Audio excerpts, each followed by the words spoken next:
Hello, I'm Veronica and I'm 21 years old. I only just started going to college and I have some free time on my hands, so I figured I wanted to share my story with whoever is willing to listen to me.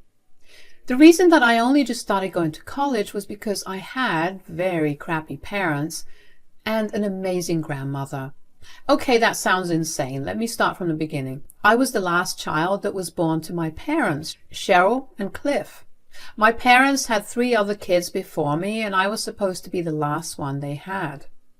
Now, they were in no way super well off, or even well off enough to support 4 kids and 2 adults. They still decided to have so many kids. What they weren't ready for at all was that I was born with a birth defect. I was born a healthy baby, or so they thought.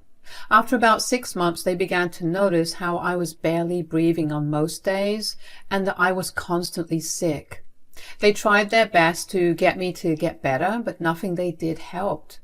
Eventually, they took me to the doctor, where I got diagnosed with an acute form of congenital heart defect. Honestly, I don't even know how the doctors missed that at the time of my birth, but really, I'm just grateful that I got to live past that. My parents, however, were very unhappy with the diagnosis. They went to tell my grandma, Rhea, about it as soon as they got the results about my tests. "Oh, hi guys, what brings you here today?" "Well, we need to tell you something important." "Oh no, is it bad?" "You know what? Why don't you come in? I have some freshly brewed hot coffee here." "That would be lovely, Mom." "So, what's going on?" "So, you know how Veronica has been sick for a really long time?" "Yes, I've been begging both of you to take her to the doctor." "Well, we did when it got really bad. She was barely breathing and had put on barely any weight in the last few months." "Oh no, what did the doctor say?" "They ran a lot of tests on her and they diagnosed her with CHD, or congenital heart defect." "Oh my, that sounds really serious. Will she be okay?" "Thankfully, yes, she'll be able to live because she has an acute form of the defect." "If it's a heart thing, why didn't the doctor catch it at the time of birth?" "Apparently the doctor heard nothing wrong at the time of birth, so it must have developed later on for her." "So what's the treatment like?" "It's going to be a lot of medication because she's still too young for surgery, and not to mention we don't have that kind of money for surgery right now." "I understand. If you need any help whatsoever with her, you can ask me." "Thanks a lot, Rhea." "Oh, come on, what's a grandmother for?" According to my grandmother, who, by the way, is the reason I know all of this to begin with, my parents seemed relieved that they had someone to count on if they needed help. My grandmother had been trying to keep her space from them before me because she was very disapproving of them having kids they could not afford. But she saw that I needed help and she decided that it was time to step in and help me out. So for the next 2 months, Grandma took care of all my medical expenses. My parents only had to look after me, but they apparently couldn't even do that much. I was barely kept alive in their house. Both of them worked so much that I had no one to actually look after me. The responsibility of taking care of me fell on my older siblings, who began to grow resentful of me because I was stealing their free time from them. That's not really something I can hold against them too. I mean, I would have felt the same way too if I was in their position. Anyway, my parents decided that taking care of me was creating too much chaos back at home. They wanted nothing to do with me and tried their best to hand me off to any family member who would take a sick baby. Of course, they didn't really have that many family members to hand me off to. My mom's parents passed away a few years before I was born, and her sister lived in Germany, where she was strictly against having any kids whatsoever. My dad only had his mom, my grandma, as he was an only child whose father died when he was 20. So, with no one else to turn to, they showed up at my grandma's place one cold winter morning and dropped me off there. My grandma opened the door to my mom standing there and my dad waiting in the car on the road. That was the first time my grandma actually saw me. Hello. Oh my, look who's here. Hi, Veronica. Hi. Cliff and I need a break from this.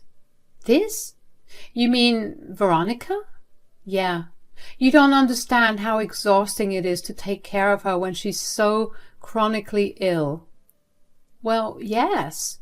She has a genetic defect. Of course it's going to be hard, but as parents you have no other choice but to take care of her. Sure, but that would have been easy if she was our only child. You have no idea the amount of fights that break out at home because my other 3 children feel like they aren't being given the same amount of attention as Veronica. Cheryl, that just seems like bad parenting on yours and Cliff's part. You should be teaching the rest of your children about empathy and kindness. And you two need to make separate time for them whenever you can. Taking a break from Veronica is not going to solve all your issues. Look, I get what you're saying, but I'm so physically and mentally burnt out that I want nothing to do with this child. I only came here because you are our children's last living grandparent. If you want to take her, you take her, or else just give her up to Child Protective Services. What are you talking about? You can't do this to your own child. If you think I'm a terrible mother, why don't you try taking care of this thing for a while, and then you'll understand where I'm coming from. She's such a burden to take care of. She's only a child. You barely gave her 2 months since the diagnosis. You can't abandon her like this. Veronica will ruin everything in the future as well. I can just see myself and Cliff taking care of her even when we're your age. That is not a life I want to live. Cheryl, when she's old enough, she can get surgery and she'll be fine. You won't be taking care of her forever. Oh, yeah? Then who's going to pay for the surgery?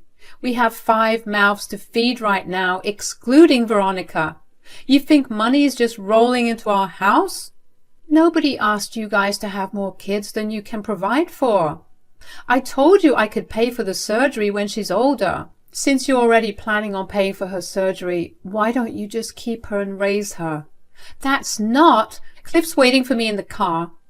I will never speak to either of you again. Mark my words. We'll deal with it.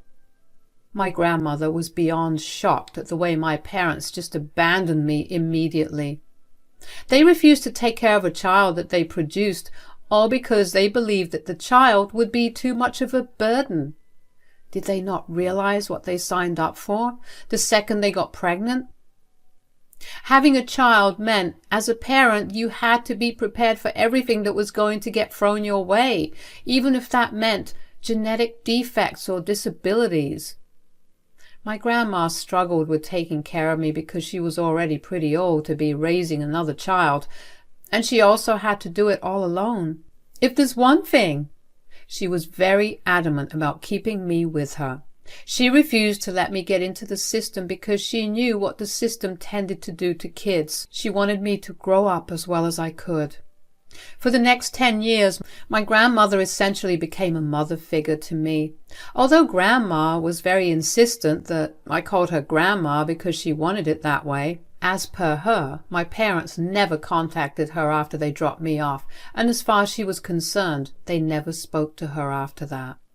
A few months after my 10th birthday, my grandma told me that she had some news for me. I have some news, sweetie.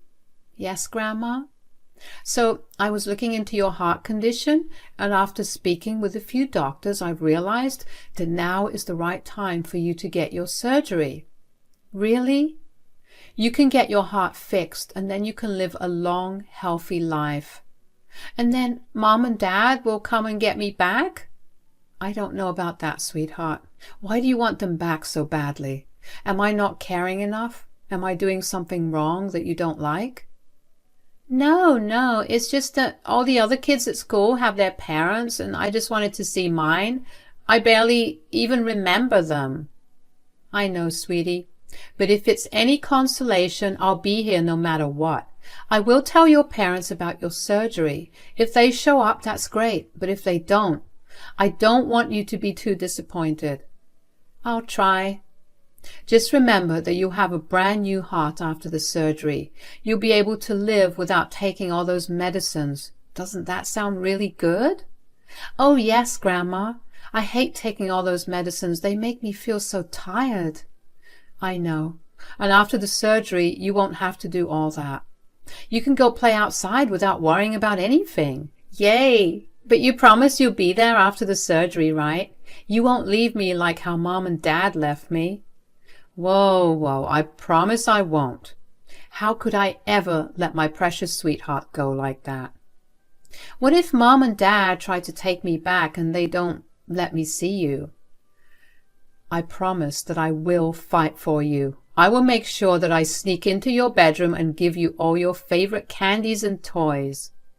You're the best, Grandma. I know I am. I remember feeling very nervous for the surgery, but I knew that it would make a world of difference for me. Every night I spent a lot of time just trying to force myself to take the medicines I needed to take because I hated the texture of tablets, and Grandma had to sit with me and gradually make me swallow each one of them. The surgery happened a month after that conversation, and it was a huge success. I took a good 6 months to fully recover, and when I did, I was doing better than ever. I was back to living my life as best I could. All the things that I was not able to do before, I had a fun time doing once I had fully recovered. It was even more enjoyable for Grandma because she got to see me happier than I ever was. She was glad that she was able to make my life a lot better than what it was.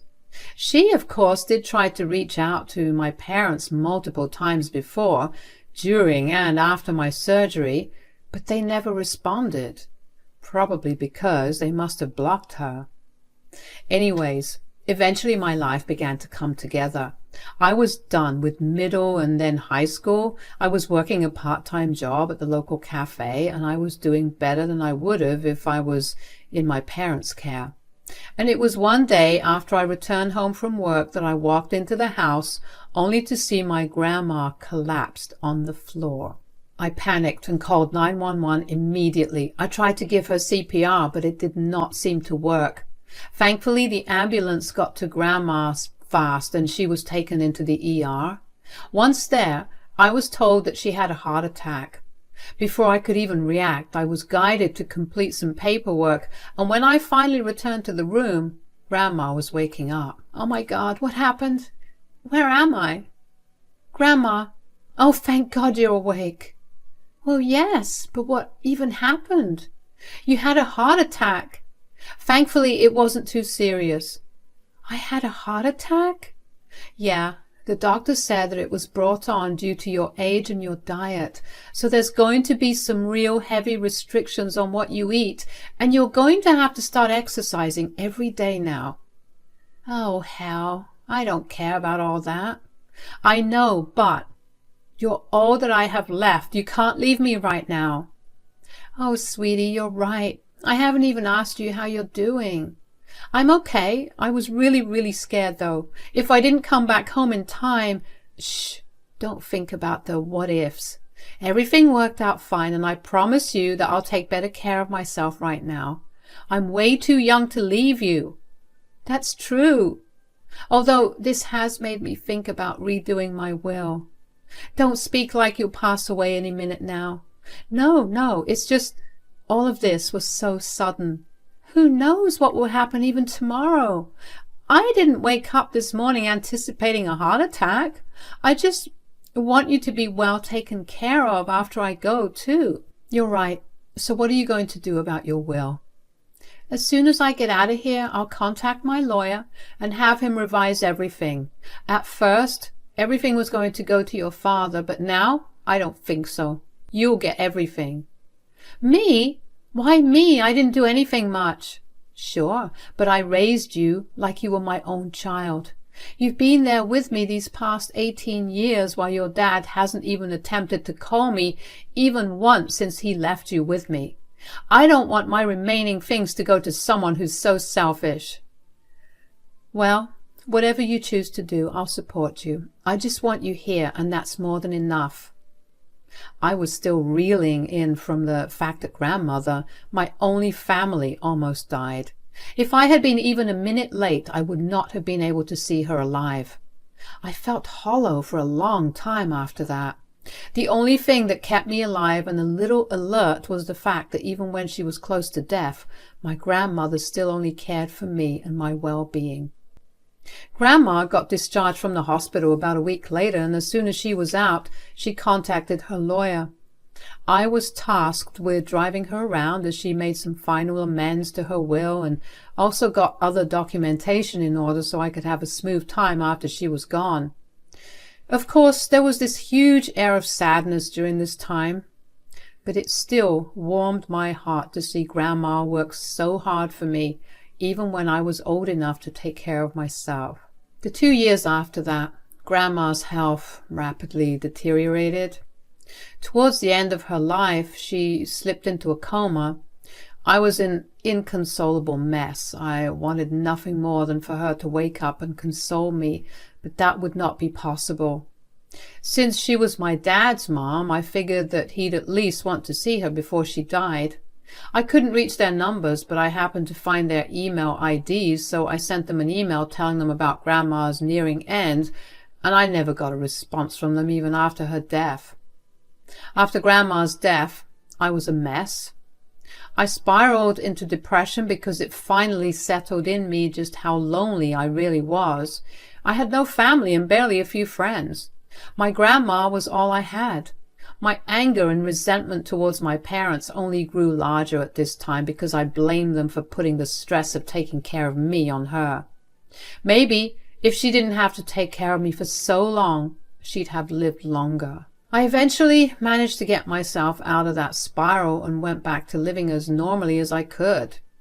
And just when things were starting to get better, a whole year after Grandma passed away, I was visited by my parents. "Veronica, you look so good." Hello? "Do you recognize us?" "Not really." "Of course, it's been a very long time since we last saw each other. I'm your mother, Cheryl." "And I'm your father, Cliff." "Oh, hi. What brought you guys here?" "We only just heard about Ria's passing away. We came by to offer our condolences." "Right. You're 1 year too late for that." "Oh, I know that you have every right to be mad at us, but could you cut us some slack? We only just found out about it. I literally emailed both of you about it, and you never got back." "To be fair, we had a lot on our plate at that time, and checking our emails was the last of our concerns." "Great. Well, if you're done offering your condolences, you can leave." "No, wait. We understand that you inherited everything that Ria got." "Including her house?" "If you're here to contest the will by any means, I want you to know that Grandma's will specifies that you won't be getting anything from her." "No, we don't want any of that. We understand that we messed up big time and you should rightfully get what she left you. We just had another request to make of you." "Frankly, I don't care. I don't think I should even be listening to you right now. Just please give us 2 minutes." "Fine, what is it?" "Well, Cheryl and I ended up moving into an apartment after our kids left the home for college.